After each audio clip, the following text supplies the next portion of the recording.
my buddies, it's a new kind of video, the biographical. The first time I made this kind of video, so the protagonist of this time would be one of my favorite singers, who earned 11 Grammy Awards, 3 American Music Awards, 2 Academy of Country Music Awards, an Emmy Award, and an Elma Award. She's the greatest female singer in my heart,琳达朗丝黛.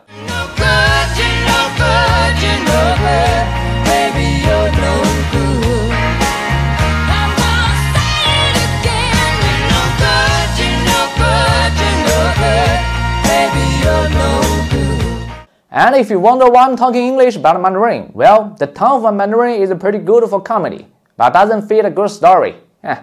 On the other hand, the tone of my English is so damn good for telling a story like this one.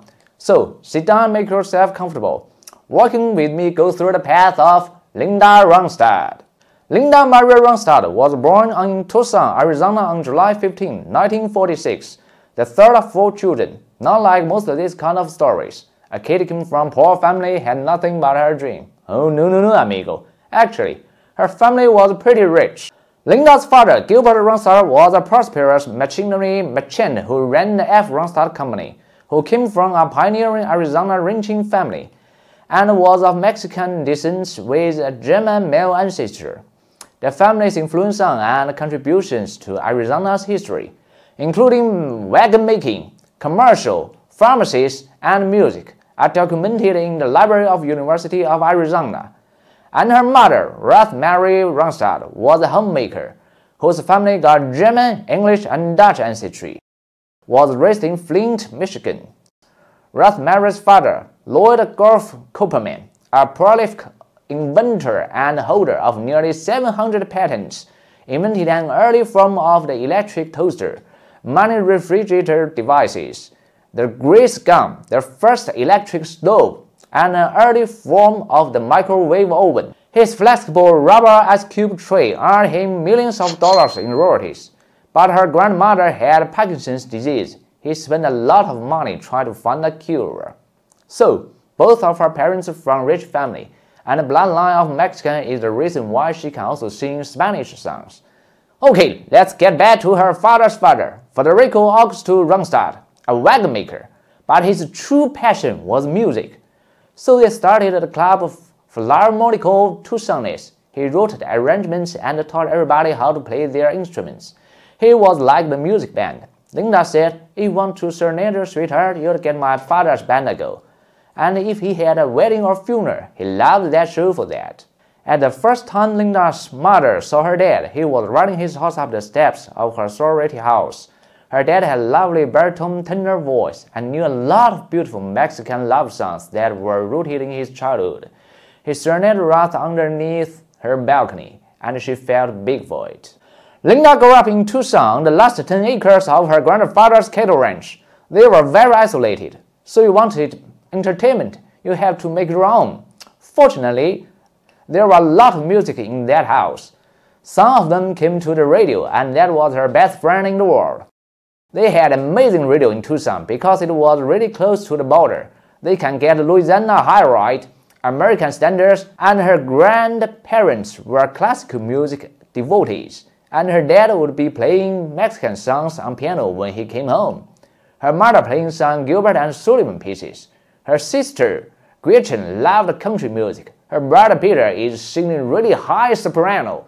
Linda learned about vibrato and all that kind of stuff when she was 6 years old.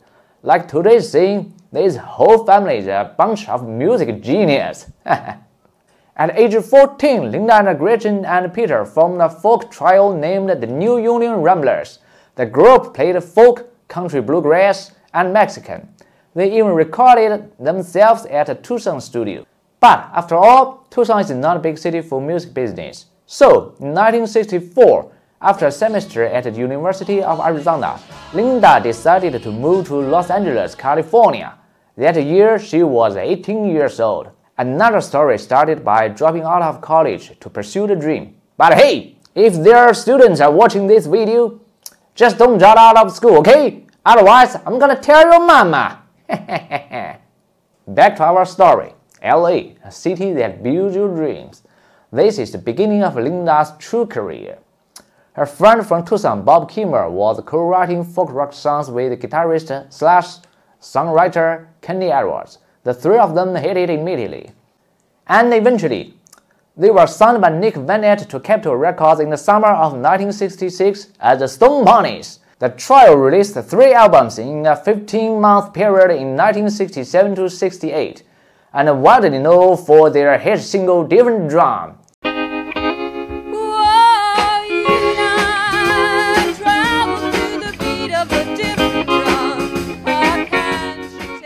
Which reached number 13 on the Billboard Hot 100 chart, as well as number 12 in Cashbox magazine. But, this is a big but. When they were out on this tour, everybody said, "I don't know about you two guys, but we want a girl singer." So, the band breaking up after they get back to LA. The records company wanted to develop Linda as a solo artist, even though it's not so good for the guys, but this girl was just so good. The light from her would make all the others like a firefly. She was still under contract with Capitol Records. Ronsard released her first solo album, Handsome Homegrown, in 1969. It has been called the first alternative country record by a female recording artist. Ronsard's second solo album, Supers, was released in March 1970. She was not pleased with the album, although it provided her with her first solo hit, the multi-format single Long Long Time, and earned her first Grammy nomination for Best Contemporary Vocal Performance Female.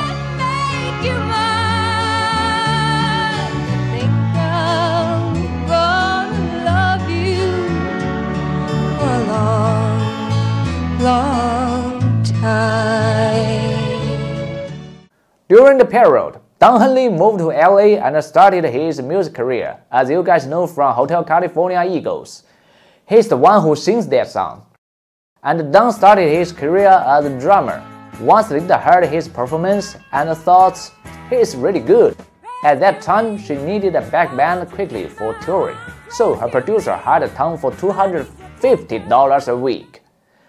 And Don admired her a lot. In the Eagles' own documentary, he said this: I had listened to her album hundreds of times, so I knew the songs backwards and forwards.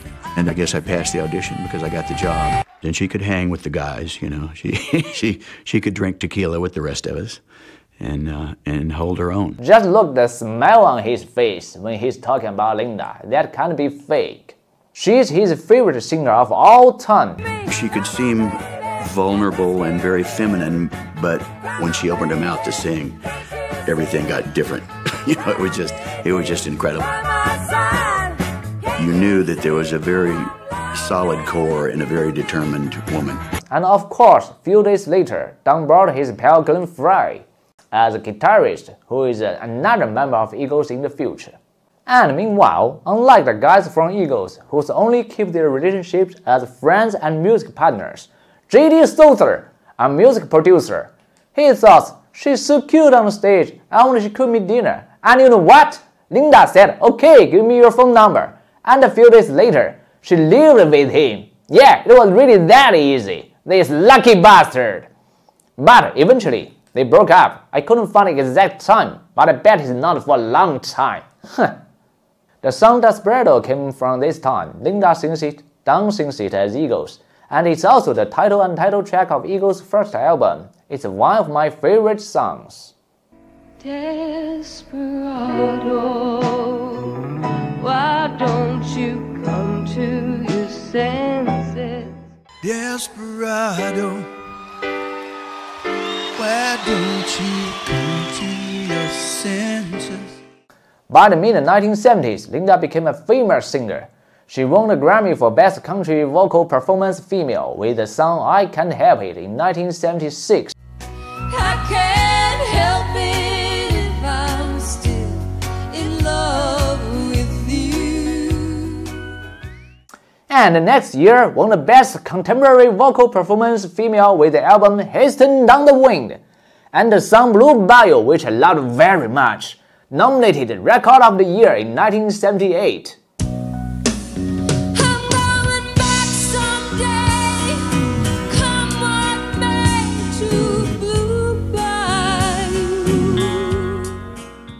1977, she appeared on the cover of Time magazine under the banner Touchy Rock. The picture on cover really upsetting her, considering the image on the cover, which portrayed the most famous woman in rock at a time when men in the industry still dictated what women should sing and wear. Linda hated how she was presented, and she noted how the photographer kept forcing her to wear a dress, an image she didn't want. She never that cheerleader kind of girl. Meanwhile, Linda in a relationship with then-governor of California, Jerry Brown. One of their friends said he was really in love with her. Well, honestly, this really is a man with a successful career and actually good looking. Much better than the last one. But still, by the end, they didn't work it out. In 1978, Linda released the famous album Living in the USA, my favorite album by her. It's number 1 on the Billboard 200 album chart and renowned for the roller skates cover. It was originally released in LP in 1978 and the CD format released in 1990, which I got both. She kept up this theme on her concert tour posters, with pictures of her on roller skates striking a dramatic pose in front of a giant American flag backdrop. And by this point in her career, she was all about using posters to hype up every new album and show.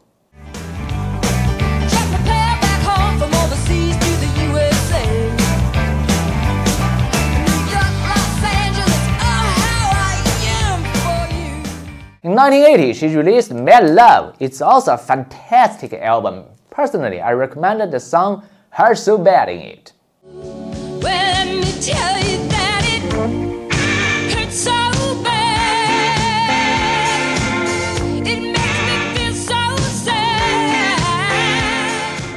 Do you remember Linda has Mexican ancestors? And I said she can sing in Spanish. In 1987, she released the album of Mexican traditional mariachi music, Sessions de mi Padre, Spanish for Sons of My Father. This album immediately became a global smash hit. At 2.5 million US sales, it stands as the biggest selling non-English language album in American record history, and won the Grammy Award for Best Mexican American Performance in 1989.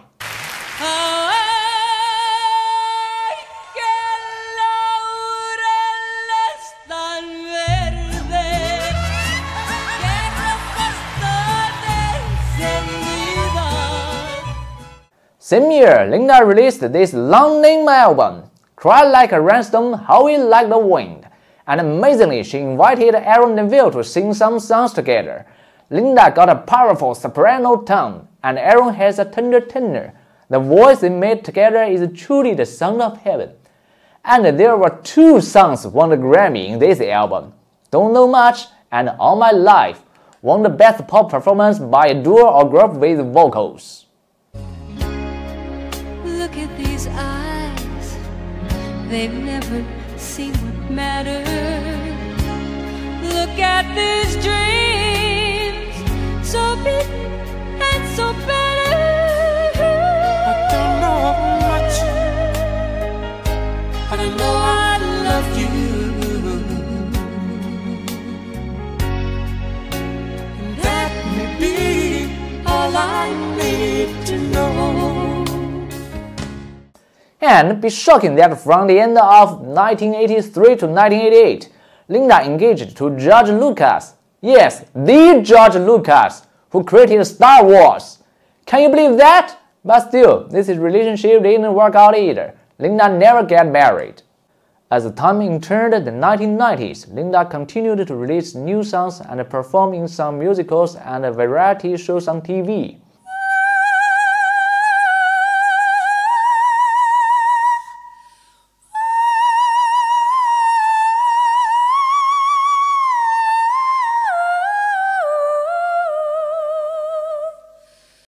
But if I keep telling you guys one by one, the time of this video would be unnecessarily long. I would leave you guys doing some digging yourselves. Linda kept her music career until 21st century, but in 2012, she found out she couldn't control her voice. I just lost all the different colors in my voice, she said. Turned out it's Parkinson's disease. Remember I mentioned it at the beginning of this video that her grandmother had this disease? Unfortunately, this gene was passed on to her. But don't worry too much, she's still alive and having a good retirement life. the Parkinson's disease only makes her unable to sing and causes her hands to shake a little. Otherwise, she's fine. By the time it's the ending of this video, first of all, I want to show you guys some videos of how she is nowadays. But after second thoughts, I decided to not. I want to show you guys only the glories and beauty of her. So, this is the story of Linda Ronstadt. Hope you guys enjoyed. Thanks for watching. See you around.